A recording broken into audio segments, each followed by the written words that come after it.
Bismillahirrahmanirrahim. Alhamdulillahi rabbil alamin. Wassalatu wassalamu ala sayyidina Muhammadin wa ala alihi wa sahbihi ajma'in. An amiril mu'minin Abi Hafsin Umar bin al-Khattab radhiyallahu anhu qala sami'tu Rasulullah sallallahu alaihi wasallam yaqulu innamal a'malu binniyat wa innama likulli imri'in ma nawa. Dari Amiril Mukminin Abi Hafs, nama aslinya Umar bin Khattab radhiyallahu anhu, ia berkata, aku mendengar Rasulullah sallallahu alaihi wasallam bersabda, sesungguhnya sahnya segala amal yaitu dengan niat, wa innama likulli imri'in ma nawa, dan sesungguhnya bagi tiap-tiap orang akan mendapatkan apa yang ia niatkannya.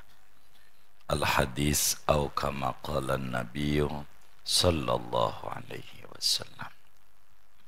Saudara-saudara sekalian yang mulia, kajian kita masih membahas hadis pertama dari Al-Arba'in Nawawiyah, masih berbicara pentingnya niat dalam hidup dan kehidupan seorang muslim.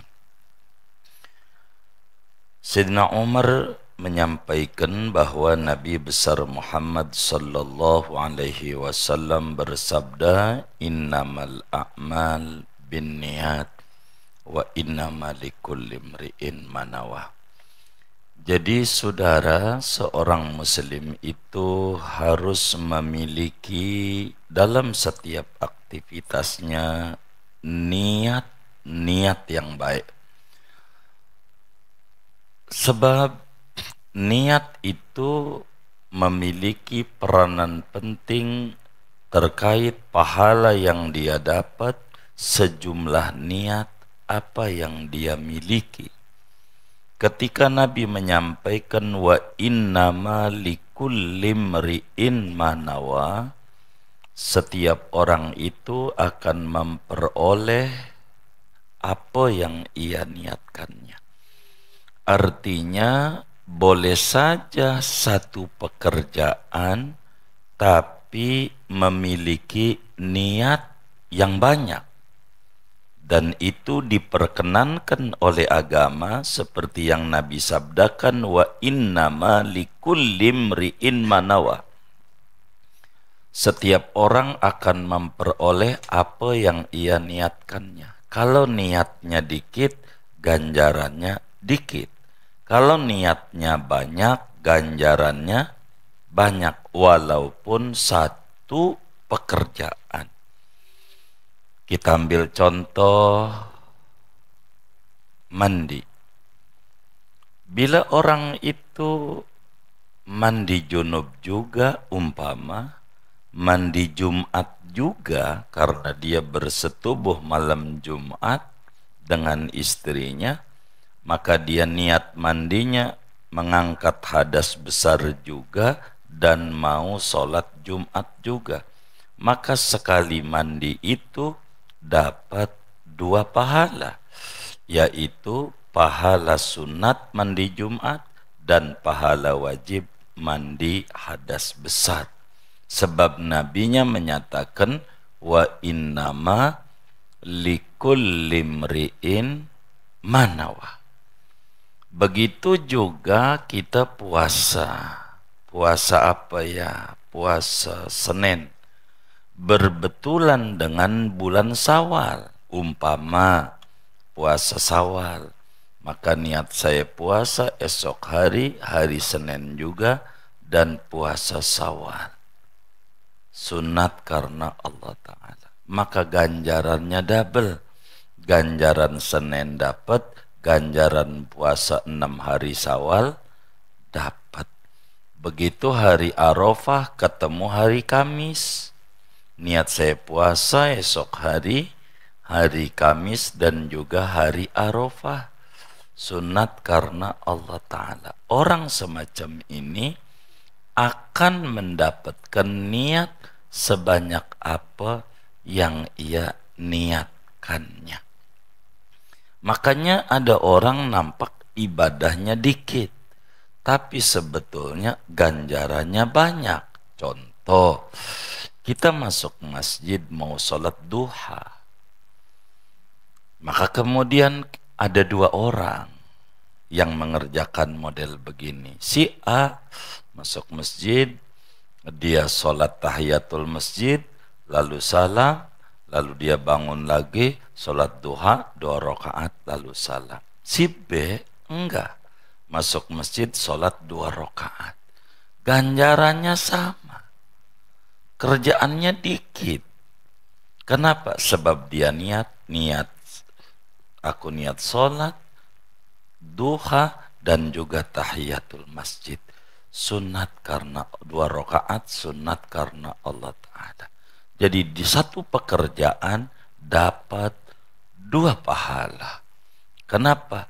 Karena nabinya menyatakan wa innama likullimri'in manawa. Makanya dalam bab berbagi, kata Nabi, kalau ngasih orang miskin biasa ganjaran 1. Kalau ngasih orang miskin dan kerabat, masih famili, adik, kakak, encang-cing gitu, ganjarannya 2.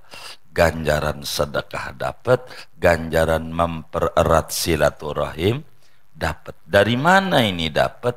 Dari niat yang banyak. Maka muslim harus memiliki banyak niat. Begitu, seperti kita ngaji, niatnya i'tikaf, niatnya menuntut ilmu, niatnya silaturahim sesama muslim, niatnya mensyukuri nikmat akal. Makin banyak dia niat, makin banyak dia punya pahala. Kenapa? Karena nabinya menjelaskan wa innama likullimri'in manawa. Bisa saja amalan sunat yang ganjarannya dikit itu menyamai amalan wajib gara-gara niat. Contoh, puasa Senin atau puasa Kamis, kita niat nadar. Saya nadar Kamis besok, kalau hari ini Rabu umpamanya, saya nadar mau puasa Kamis. Maka gara-gara nadar itu puasa sunat, Kamis tuh jadi wajib. Sehingga ganjarannya yang tadinya ganjaran sunat berubah menjadi ganjaran wajib. Sebab niat nadar. Bahkan amalan biasa tapi punya pahala besar bilalah dia memiliki niat yang baik. Seperti makan nggak ada ganjarannya. Orang perkara mubah, mau makan boleh, mau minum boleh, begitu terserah dia. Tapi dia niat saya makan agar saya kuat kerja mencari nafkah buat anak istri, agar saya kuat ibadah. Sebelum makannya dia pakai begitu, maka makannya setiap suap dapat pahala. Sebab dia punya niat. Amalan mubah boleh, tapi ganjarannya besar gara-gara dia niat. Tidur sama bini boleh, nggak wajib kita punya bini lalu kemudian kita tidur sama dia. Enggak. Dalam Islam secara hukumnya, andai sampean punya istri lalu tidurnya di Masjid Al-Maghfirah mulu nggak pulang-pulang, ya nggak apa-apa. Yang penting kasih makan, ya kasih nafkah tuh bini. Nah, lalu artinya tidur sama bini bukan barang wajib, boleh.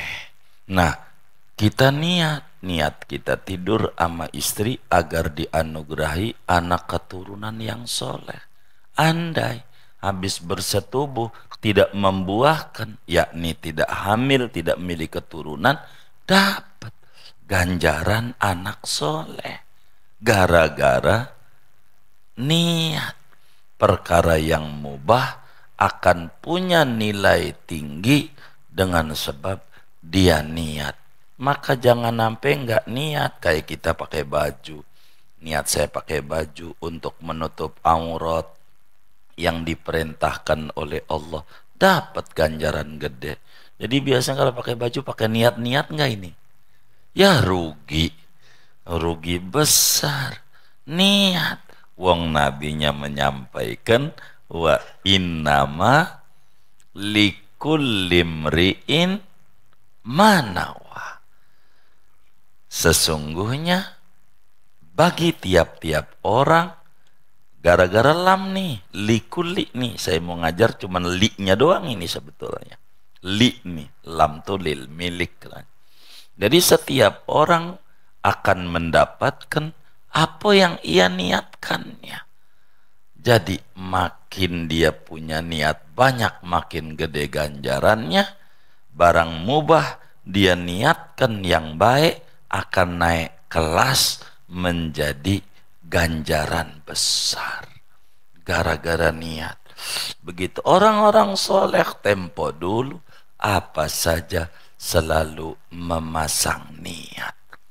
Jangan tidak niat. Orang dulu nyontoh Nabi, mau kerja aja ke kantor, kalaulah kita pakai bahasa Indonesia, Nabi doa, ya Allah, aku mohon kepadamu demi keagungan orang-orang yang berdoa memohon kepadamu, orang-orang yang cinta kepadamu, dan perjalananku ini saya keluar dari rumah tidak niat ria, tidak niat sombong, tidak niat berbuat zalim, tapi saya keluar rumah menuju kantor untuk mencari nafkah demi menghidupi anak istri, demi buat bekal ibadah, mengharapkan keridhaan kepadamu dan takut daripada murkamu. Ampuni saya punya dosa, sebab tidak ada yang dapat mengampuni dosa kecuali hanya Engkau. Buka pintu-pintu rahmatmu, pintu rezekimu untuk kami. Bismillah keluar rumah. Kita kalau keluar rumah mau ke kantor BPJS begitu enggak tuh? Begitu enggak? Ya Allah, rugi besar kita. Berapa banyak tuh ganjaran yang angus. Jangan-jangan ada rahasia dari Allah kenapa kita masih hidup sampai detik ini, ganjaran kita masih dikit. Untuk memperbanyak nilai pahala, maka kita harus rapihkan niat-niat kita sebagai mengikuti apa yang diajarkan oleh Nabi besar Muhammad sallallahu alaihi wasallam. Oleh karena Nabi menyampaikan innamal a'malu binniyat wa innamal likulli imri'in manawa, perlu dipahami bahwa niat yang baik tidak akan berpengaruh pada amal yang buruk. Ketika Nabi menyampaikan innamal a'malu, maknanya al-a'malus salihah. Sehingga perlu dipahami oleh kita, jadi niat yang baik tidak memberikan dampak positif di mata agama bila pekerjaannya tidak benar di mata agama. Contoh, kita wudhu, niatnya wudhu bagus, tapi pakai air kencing. Karena kencing ini barang najis, walaupun niat kita wudhu, enggak berpengaruh, enggak jadi wudhunya. Begitu juga di dalam hal-hal kehidupan. Niat kita pengen sedekah, tapi duitnya hasil korupsi, hasil nyolong, ngerampas kepada orang, enggak jadi. Begitu, enggak jadi. Kenapa? Sebab niat yang baik tidak berpengaruh pada amal yang buruk. Ada teman kita lagi ngomongin kawan kita, si Anu tuh kelakuannya begini, begini, begini, begini. kita punya niat biar enggak melukai, supaya dia enggak kecewa. Lalu kita bilang, oh begitu. Iya, ini cerita lagi, oh begitu. Tuh ngomong oh begitunya tuh, dosanya gede banget. Ditumpahin ke bumi enggak muat. Sebab apa? Kita juga menggibah. Begitu. Sebab dia tidak bakal ngomongin orang kalau sendiri. Kalau sendiri dia ngomong mulu, maka dapat gelarnya PA. Bener nggak? Bener nggak? Tuh begitu. Maka dia ngomong itu gara-gara ada kita. Maka kita jawab, jangan begitu. Sama manusia yang punya kekurangan, begitu kita. Malah lebih parah lagi kita. Bang, jangan di depan rumah ngomongnya, di dalam aja. Ada kopi, kacang Garuda, ya tambah gede lagi dosanya. Orang berbuat dosa kita siapin makanan sama minuman, tambah gede lagi tuh dosanya. Itu nggak bener itu. Begitu. Kenapa? Kan niat kita biar nggak melukai. Nggak boleh. Niat yang baik tidak dinilai bila pekerjaannya jahat, bila pekerjaannya tidak benar, bila pekerjaannya tidak benar. Kita ke Mekah, kita niatnya nyolong sana sini biar kita bisa umroh, nah, nggak berpengaruh. Begitu. Kenapa? Niatnya baik, tapi pekerjaannya tidak baik. Karena nabinya menyatakan innamal a'malu binniyat wa innama likulli imri'in ma nawa. Lalu dengan kita niat yang baik, dapatkah kita ganjaran? Nah, ini kita harus pahami. Wa innama likulli imri'in ma nawa.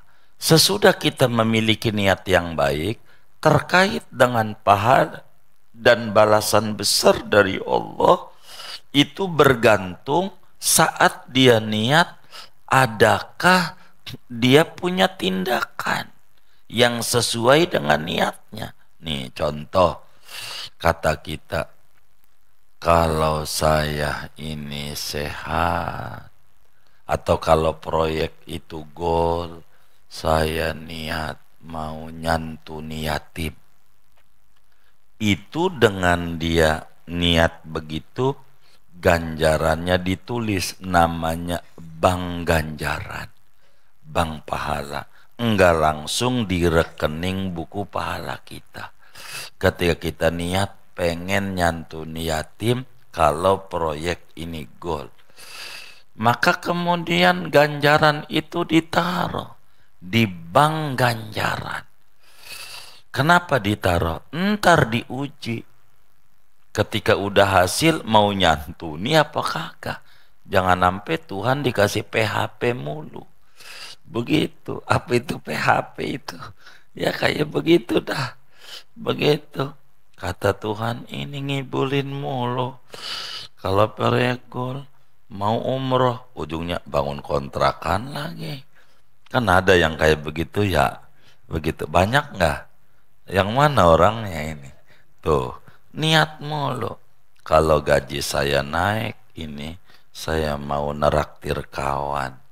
Pas udah naik mau pura-pura merem aja. Begitu tuh. Ini kagak dapet kenapa tuh? Gara-gara niat ini hanya pura-pura jembatan biar Tuhan kasih. Begitu banyak tuh. Jadi niat ini akan berpengaruh pada pahala besar bila disertai amal yang sesuai. Amal yang sesuai. Sehingga kata para ulama, bila orang itu niatnya baik, lalu kemudian ketika terwujud sesuatu yang dia pengeni tidak dilaksanakan, sebetulnya niat dia tidak baik. Hanya pura-pura bungkusnya baik. Begitu. Kemudian Wa innama likulli imri'in ma nawa. Bila mana seseorang itu telah memasang niat dan juga telah beraktivitas mengeksekusi dari niatnya, sikap orang di mata agama, hubungan niat ada 3. Inilah wa innama likulli imri'in manawa. Ada 3 golongan terkait dengan niat. Bila aktivitas telah dikerjakan, niat baik telah dipasang, maka orang itu di mata agama akan terbagi menjadi 3. Yang pertama, dia niat ibadahnya kelasnya kelas karyawan. Kedua, ada niat di dalam ibadahnya kelasnya kelas pembisnis. Ketiga, ada niat di dalam ibadahnya kelasnya dia kelas orang merdeka. Dari mana itu bisa ketemu begitu? Nabi bilang wa innama likulli imri'in manawa. Begitu. Apa itu kelas karyawan? Karyawan itu di dalam beribadah dia dasar niatnya karena takut. Sehingga karena dasar niatnya karena takut, maka sebatas memenuhi ketakutan. Contoh. Kerja dari jam berapa sampai jam berapa biasanya?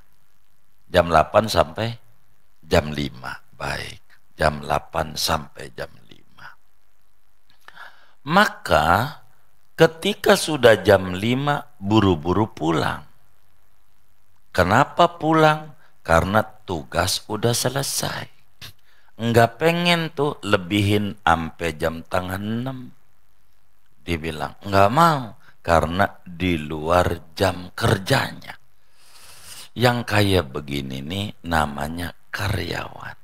Jam 8 enggak mau dia datang jam 7 di depan gedung kantornya karena jam 7 masih jauh dari jam 8. Begitu. Kalau dalam bahasa ibadah, sholat emang yang diwajibin pas bandrol 17 rakaat. Dohor 4, asar 4, maghrib 3, isya 4, subuh 2. Ditanya kenapa enggak mau qobliyah zuhur? Enggak wajib. Enggak menyebabkan masuk neraka. Begitu. Ibarat kerja di kantor enggak menyebabkan dipecat. Begitu. Itu namanya takut tuh.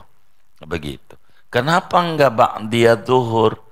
Enggak menyebabkan masuk neraka timbang sunat doang. Begitu.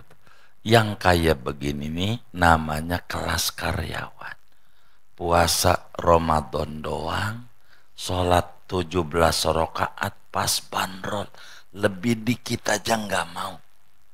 Lebih dikit. Ini namanya disebut ibadah li ajlil khauf. Ibadahnya motivasinya takut pada azab Allah. Yang penting orang masuk neraka. Begitu. Yang penting ngerjain kewajiban saja. Ini nih namanya kelas karyawan. Dasarnya karena takut diberhentiin kerja. Jadi sehingga lemburan segala macam gak mau. Kenapa? Karena itu bukan barang wajib. Begitu. Qobliyah, ba'diyah enggak mau. Yang model begini nih repot di mata orang-orang soleh. Ibaratnya disebut repot, kita dagang apa namanya ya, jeruk. Ada orang dagang jeruk begitu. Lalu kita beli jeruk 5 kilo. Kata kita tanya berapa sekilonya bang? 10.000, 8.000 aja saya beli 5 kilo. Baik. Maka 5 kilo, dimasukin kantong kresek, ditimbang ini sama orang dagang, ternyata isinya 5,5 kilo. Kelebihan kata yang dagang, kurangin lagi, masih juga 5 kilo 3 on, ditukar lagi, kurang 5 kilo kurang 2 on, tukar lagi, lebih lagi, sampai tengah jam dia puter-puter. Setelah setengah jam ketemu 5 kilo lempeng banget. Kalaulah kita menjadi pembelinya, ngelihat pedagang kayak begini, namanya pedagang apa nih? Namanya pedagang apa namanya? Ini kedengeran apa enggak sebagai ini ya? Namanya pedagang apa enggak mereka? Pelit. Oh, perhitungan. Perhitungan tuh pelit enggak dia? Pelit. Oh, pelit. Nih kalau kita sebagai pembeli ngadepin pedagang model begini nih, kira-kira demen apa gedek? Gedek. Kenapa gedek? Pelit, perhitungan. Allah begitu. Ketika mewajibin sholat 17 rakaat, enggak mau dia qobliyah, enggak mau ba'diyah. Kata Allah, itu hamba pelit. Kata Allah, perhitungan. Gitu, enggak mau qobliyah, enggak mau ba'diyah. Pantas rezekinya seret. Begitu. Gitu. Kenapa tuh? Karena dia sama Allah aja pakai hitungan. Ini mau nggak wajib lebih nih, nggak wajib. Ada yang model kayak begitu tuh. Ada. Waduh, itu namanya ibadah karena takut tuh. Sama Allah hitung-hitungan. Begitu, hitung-hitungan. Bulan Syawal nggak puasa Syawal bang. Sunat. Begitu. Jadi lebih tuh dia dihitung. Ngapain harus lebih? Orang disuruhnya juga segitu. Ini namanya hamba pelit. Begitu tuh. Yang kayak begitu tuh. Nggak mau lebih dikit aja nggak mau. Yang kayak begitu. Yang kedua, ada kelasnya pembisnis. Apa itu pembisnis? Dia punya inovasi dan ide kreatif. Di mana ada peluang, dia ambil. Itulah pembisnis. Ada orang ibadah, kelasnya pembisnis. Ini lumayan, duha ini ganjarannya besar. Sebab nanti di akhirat ada pintu namanya duha gate. Namanya. Kata Nabi, inna fil jannati la baban yuqalu lahu babud duha. Di surga itu ada pintu VVIP namanya duha gate. Khusus yang masuk yang istiqomah rajin sholat duha. Lumayan nih kerjain. Itu begitu. Namanya pedagang. Di mana ada keuntungan dia ambil. Maka qobliyah, ba'diyah dia kerjakan. Kenapa? Karena di sana ada peluang keuntungan untuk menambah income yang ada. Kalau orang ibadah 5 waktu ditambah qobliyah, ditambah ba'diyah dan seterusnya, maka orang seperti ini dikategorikan ibadahnya kelasnya pembisnis. Masih lebih bagus dibanding kelas karyawan. Begitu. Yang ketiga namanya kelas orang merdeka. Orang merdeka itu mengerjakan sesuatu berdasarkan hobi. Untung nomor 2, rugi nomor 2. Dia pengennya beribadah atas dasar cinta. Maka ketika ibadah dia nggak ada pengen takut neraka kayak karyawan, nggak ada yang pengen surga kayak pembisnis. Maka ibadah dia karena Allah. Surga makhluk. Kayak saya makhluk. Ngapain saya arepin makhluk? Saya arepinmu yang punya surga aja. Kalau ibadahnya pada taraf seperti ini, maka orang ini disebut orang merdeka.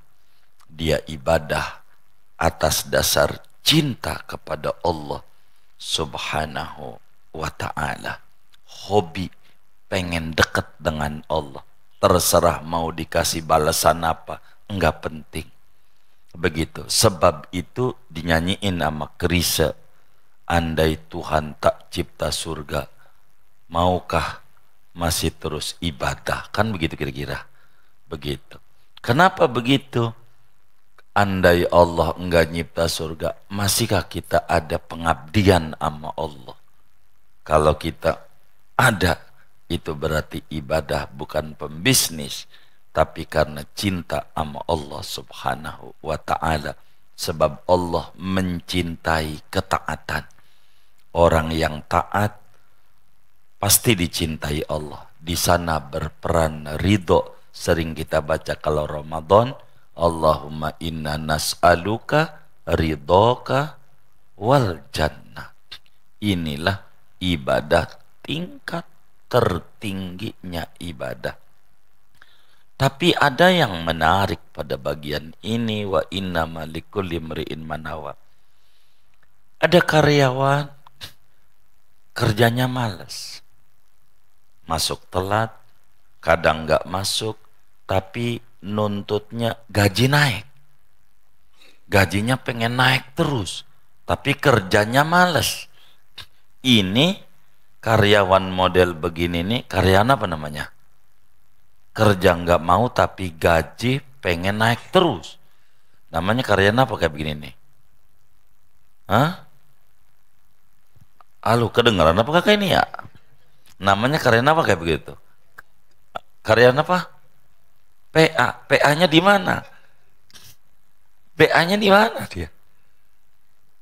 Hah? Hah? Enggak mau kerja tapi pengennya gaji naik. Namanya karyawan PA. Ada orang ibadah nggak mau, sholat nggak mau, tapi pengen rezekinya banyak banget. Ini namanya hamba PA. Ada yang model begitu, begitu, begitu, begitu. Ibadah kagak, begitu. Tapi pengennya rezeki mulu rezeki. Tapi ibadah kagak mau. Ah, ini namanya karyawan PA. Kerja kagak mau tapi gaji pengen naik, lah kagak bener dia.